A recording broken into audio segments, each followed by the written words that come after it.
ukubingelela abazalwane. Kodwa nginalento ethi mfowethu mokhuluma ngenkonzo emshado. Thina ke sibuye siphathe namabhuku sibagcwalisisa. Kuthi mangabe kuthiwa shana amazwi onganikeza lo wesifazane ukuze uthi noma sefika izimo kodwa kungithiwa kakhulu amnandi begcwele abantu. Ngoba abanye bagcina kuthiwa lazi besagqoka ingubo athi ngayikhumula bese kuthiwa umfazi la ekhaya.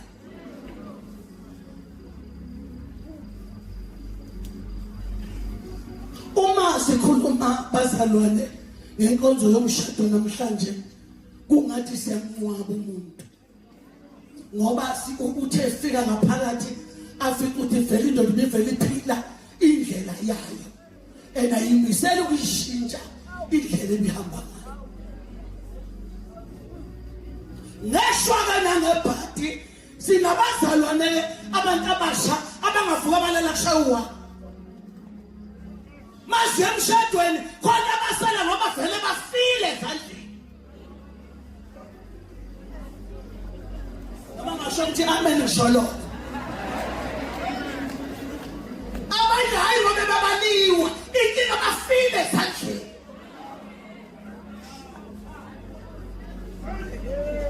Uyaqhubeka nowesilisa nento yazi imishado emibi namhlanje.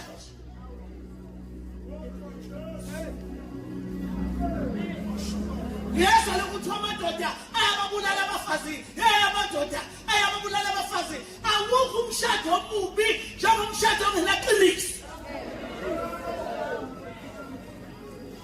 Funa sithandaze sitshela uNkulunkulu iqiniso. Nowaliwayo akhuluma iqiniso.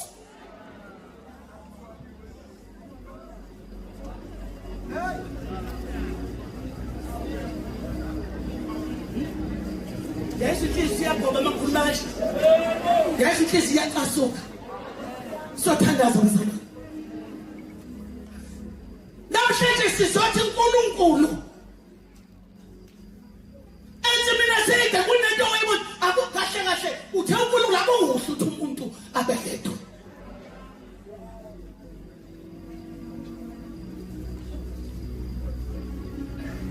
Ngicela othi waba ngenhlahla before ashade.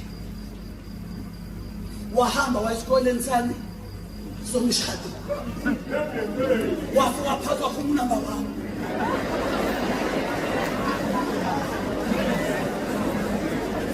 Akekho noyedwa.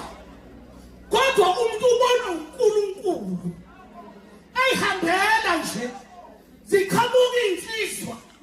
Ithi insizwa lophaneda wami. Athi uma wabani owami athi akhuluma intombazane iphele athi noma engenza lokho yeswa owami.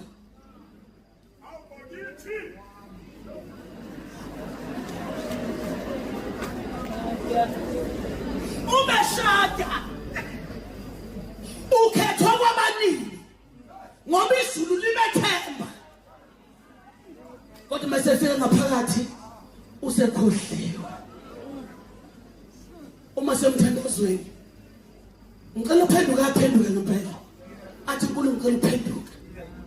Namhlanje sinabazalwane abeza bezofakaza la kodwa bakhulumisana ekhaya. Kungcono ungakhulumisana. Ubanika zulele nenye intombi ngani kuthiwa bangabona abazalwane bayabathanda abindaba abantu engawuzolala nje ngapha baba ngilale ngapha ngaphelele nesoko elinye nginalona nawolena lwa mabeveza ngibezinkozo noma ngangiphikisa utshelwa yini. Ngoba iqiniso lilahlekile. Inkalo lezi likhona iqedisiwe.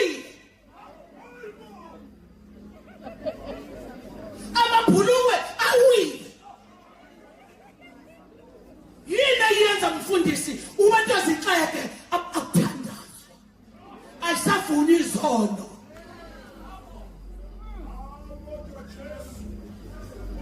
Mayifuna ufuna uzalo othandaza yedwa wona abantu abawu10 bese evuma yedwa ehlathini athi ngiyaphenduka baba aphinda zosona futhi. umthandazo wami othi umthandazo wami othi wena sikhathi sehlile namhlanje Nkosi sibuyisele endaweni ngoba kuneyingane engahlele kusasa ngenxa isikhathi eswile kunabantwana abafisa ukufa abesabuphumela abantu ngenxa abantu aphila qiniso kunemndeni yakhiwe phezulu kwamabili thola akasibeke izandla zethu bazalwane efubeni zethu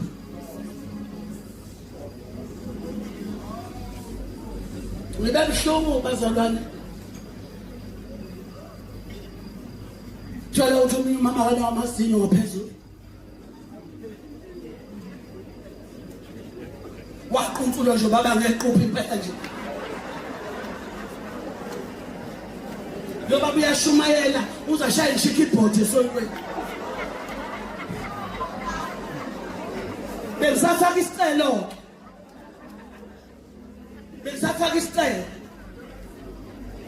yathanda bangigwelela ngifaka isicelo sala madoda antshontsha abafazi bese mthengela impahla efana nezakhe bafanisela ngathi izinto ezivuvuke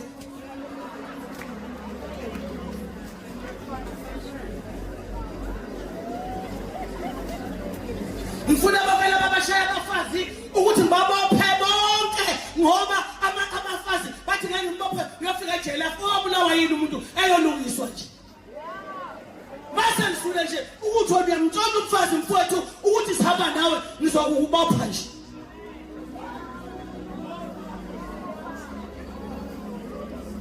abafazi ke sebesini cishe nakhulumela